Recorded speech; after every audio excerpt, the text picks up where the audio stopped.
बिहार में इस वक्त छठे चरण के तहत शिक्षकों का नियोजन चल रहा है। प्रारंभिक शिक्षकों को तो नियुक्ति पत्र भी दिया जा रहा है, उन्हें बहुत जल्द ज्वाइन भी करना है। माध्यमिक शिक्षकों की जहां तक बात है तो कोर्ट के मामले को लेकर के फिलहाल वो स्थगित है और जल्द ही वो भी शुरू होगा। लेकिन जो अगला चरण होने वाला है उसका ही बेसब्री से इंतजार कर रहे हैं हजारों युवा छात्र शिक्षक अभ्यर्थी जो टीईटी या एसटीईटी पास करके इस इंतजार में है कब अगले चरण की बहाली आती है। लेकिन ये बड़ी बात होगी कि जो अब तक हुआ है पिछले कुछ चरणों में उससे हट करके इस बार 7वें चरण में बहाली की प्रक्रिया होगी। सरकार वो नई प्रक्रिया अपनाने वाली है, लेकिन इस नई प्रक्रिया में क्या कुछ होगा बिल्कुल पर्दे के पीछे है, वो सामने नहीं आ रहा है। हमारे साथ वरिष्ठ पत्रकार हैं लक्ष्मीकांत सजल, हम उनसे बात करेंगे। सर, आप तो लंबे समय से देख रहे हैं चीजों को और छठे चरण में भी नियुक्ति पत्र भी बंट रहा है शिक्षक अभ्यर्थियों को। 7वें चरण की चर्चा हो रही है, उसमें भी करीब 1 लाख से कम बहाली नहीं होगी, लेकिन प्रक्रिया चेंज करने की बात आ रही है। आखिर ऐसी नौबत क्यों आ गई? देखिए, जहाँ तक अंदर से बात छन के आ रही है उसमें करीब करीब ये तय हो गया है कि प्रक्रिया बदलेगी। और ये प्रक्रिया अब तक की जो प्रक्रिया हम लोगों की छठे चरण तक की है डिसेंट्रलाइज है।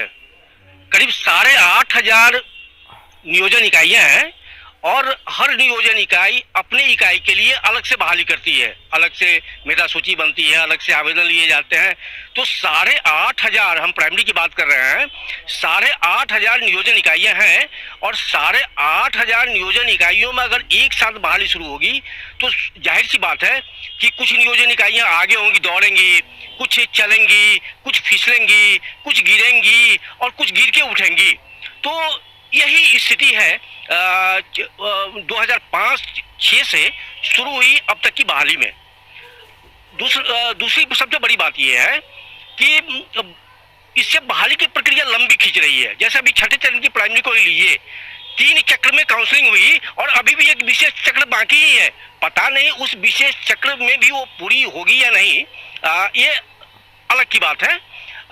लेकिन स्थिति यही है कि हम एक साथ नियोजन प्रक्रिया, बहाली की प्रक्रिया पूरी नहीं कर पा रहे हैं। नियोजन इकाइयों की संख्या 8,500 से अधिक होने की वजह से। लेकिन एक बड़ा मामला तो एक और भी है ना इसमें। सबसे बड़ा मामला ये है कि एक तो प्रक्रिया लंबी हो गई, दूसरा कि संपूर्ण नियोजन प्रक्रिया पर उंगली भी उठती रही है। उंगली उठने का मतलब ये है कि अभी जैसे आपको पता ही है कि सारे शिक्षकों के सर्टिफिकेट्स की जांच चल रही है और जांच की लंबी प्रक्रिया पता नहीं कब पूरी होगी या ना होगी। तो शिक्षक आरोपों में गिरते रहे और शिक्षक नहीं कहेंगे, वो शिक्षकों को बहाल करने वाले जो नियोजन इकाइयां हैं, उन नियोजन इकाइयां आरोपों में गिरती रही हैं और बदनामी शिक्षकों की हो रही है। सरकार की बदनामी हो रही है। सरकार तो सारा पैसा बिल्कुल। तो इसी सब को लेके राष्ट्रीय या राज्य स्तर पर जो फजीहत हुई है, उस फजीहत से निकलने की तैयारी है। और करीब इतना तय है कि बहाली अब सेंट्रलाइज होगी। ऐसा नहीं होगा कि आपको अब 8,500 नियोजन इकाइयों में आवेदन देने होंगे, अब एक ही आवेदन पढ़ने होंगे सेंट्रलाइज तरीके से। ऑनलाइन होगा सब और ऑनलाइन होगा। और लेकिन उसका पैटर्न क्या होगा, पैटर्न पर अलग अलग अभी मंथन चल रहा है। तो पैटर्न साफ नहीं है, लेकिन इतना साफ है कि बहाली सेंट्रलाइज होगी। ये चर्चा है कि बजट सत्र में मुख्यमंत्री खुद अनाउंस कर सकते हैं। क्योंकि शिक्षा जो है, हमारी शिक्षा व्यवस्था जो है, वो हमारी शिक्षा व्यवस्था मुख्यमंत्री की दिलचस्पी में है और मुख्यमंत्री इसमें खुद दिलचस्पी लेते हैं, खुद मॉनिटर करते हैं। और पूरी की पूरी अब तक की जो शिक्षा व्यवस्था हमारी है, चाहे पोशाक हो, साइकिल हो या जितने भी तरह की योजनाएं हैं, वो सीधे सीएम लेवल की योजनाएं हैं। तो जाहिर सी बात है कि सारी योजनाएं, ये बहाली की प्रक्रिया जो बदलेगी उस पर अंतिम निर्णय मुख्यमंत्री का ही होगा और मुख्यमंत्री की सहमति के अनुसार ही बहाली की पूरी नई प्रक्रिया तय होगी।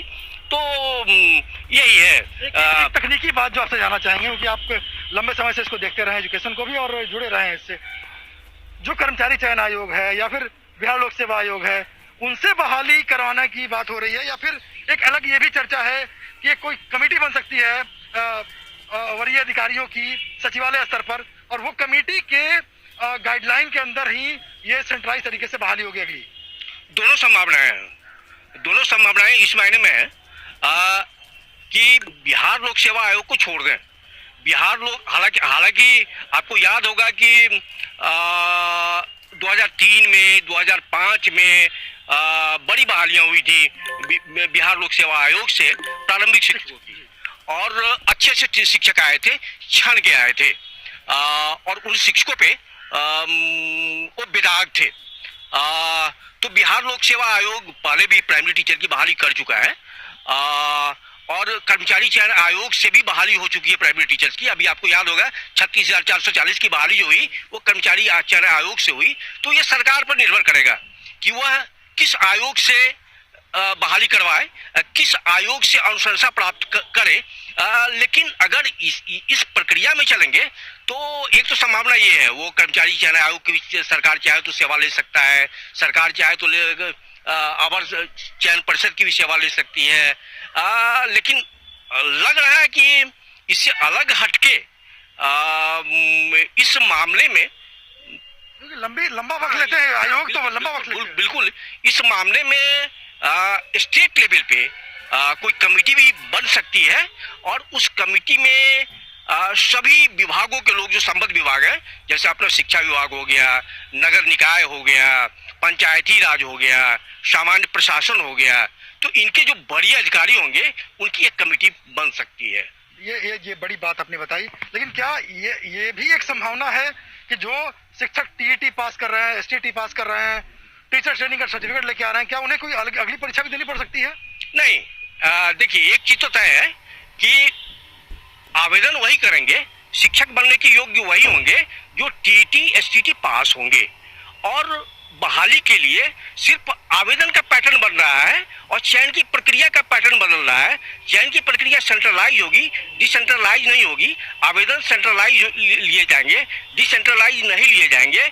इसलिए अब तक मतलब वैसा कुछ नहीं है कि टीटी और एसटीटी के अलावे भी शिक्षक बनने के लिए कोई परीक्षा देनी पड़ेगी। तो देखिए ये बड़ी बात बताई है वरिष्ठ पत्रकार लक्ष्मीकांत सजल जी ने, और ये स्पष्ट है कहीं न कहीं, हालांकि जो भी चर्चा इस वक्त है वो सिर्फ चर्चा है, लेकिन इस बात की संभावना ज्यादा है कि शिक्षा विभाग की तरफ से या सरकार की तरफ से एक विशेष कमेटी बनाई जाए शिक्षकों की नियुक्ति के लिए, क्योंकि तमाम जो आयोग हैं वो पहले नियुक्ति करते जरूर रहे हैं, लेकिन उनमें अच्छा खासा समय लग जाता है, उनके पास पहले से और भी काम है नियुक्तियों के। तो अब ये शिक्षकों की बहाली के लिए सरकार एक अलग से कमेटी बना सकती है, और एक बड़ी बात यह भी कि कोई अलग से परीक्षा आपको नहीं देनी पड़ेगी, लेकिन सेंट्रलाइज एप्लीकेशन देने से अभ्यर्थियों को भाग दौड़ नहीं करनी पड़ेगी कि 8,500 नियोजन इकाइयों में दौड़ रहे हैं आवेदन के लिए, और ये गारंटी नहीं है कि उनका नाम मेरिट लिस्ट में होगा या नहीं।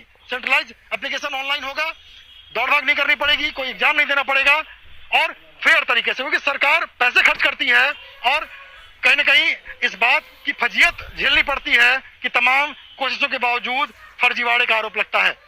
इन तमाम चीजों से बचने के लिए सरकार फजीयत से बचने के लिए अब 7वें चरण से नए तरीके से, सेंट्रलाइज तरीके से बहाली की कोशिश में है। और बड़ी बात ये, खुद मुख्यमंत्री इसकी घोषणा कर सकते हैं बहुत जल्द, क्योंकि मुख्यमंत्री के दिमाग की ही उपज है जो साइकिल योजना है, पोशाक योजना है, या छात्रवृत्ति योजना जो बिहार में चल रही है विभिन्न सरकारी स्कूलों में। तो इसे लेकर के इस बात की भी संभावना है कि सेंट्रलाइज एप्लीकेशन के लिए जो है या नई प्रक्रिया क्या होगी शिक्षकों की बहाली में के लिए 7वें चरण से, उसकी घोषणा खुद मुख्यमंत्री करें। माध्यमिक शिक्षकों के लिए भी कुछ अलग से कैडर बनाने की या कुछ और अलग तरीके की बात हो सकती है।